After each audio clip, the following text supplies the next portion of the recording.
শ্রীলঙ্কা, নেপাল ও বাংলাদেশের পরে এবার ছাত্র অভ্যুত্থানের ঝড় উঠল ভারতে।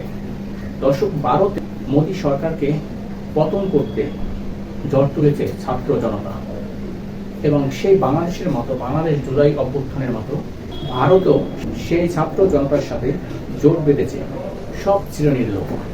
তারকা থেকে শুরু করে রাজনৈতিক দলগুলো সবাই এক হয়ে ছাত্র জনতার পাশে দাঁড়িয়েছে, এবং মোদী সরকারকে পতন ঘটাতে সর্বোচ্চভাবে নেমেছে ভারত। দর্শক, এরই মাঝে স্লোগান দিয়ে মানুষের নজর কেড়েছে এক তরুণী। ঢোল বাজনার মাধ্যমে স্লোগান দিচ্ছে এক তরুণী, এবং বিশ্বব্যাপী ছড়িয়ে গেছে এই তরুণীর জনপ্রিয়তা। দর্শক, কি করছে এই তরুণী, আমরা একটু দেখে আসি আসলে কিভাবে সেই স্লোগানগুলো দিচ্ছে।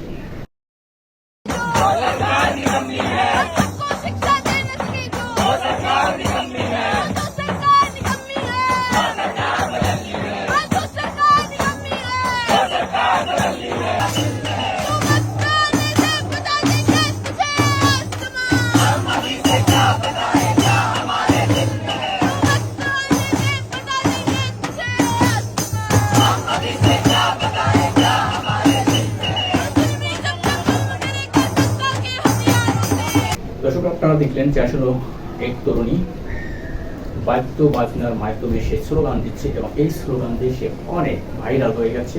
এবং কে এই তরুণী, সবাই খুঁজছে পাঠে। দর্শক, ভারতে বাংলাদেশের মতো ছাত্র জনতার অভ্যুত্থানে যোগ দিয়েছে সব শ্রেণী, সব পেশার লোক, এমনকি নায়ক নায়িকা, গায়ক গায়িকা থেকে শুরু করে সবাই। দর্শক, আপনি কি চান মোদী সরকারের পতন, না চান না, জানাবেন কমেন্টের মাধ্যমে। আজকের ভিডিওতে এই পর্যন্ত। আসসালামু আলাইকুম।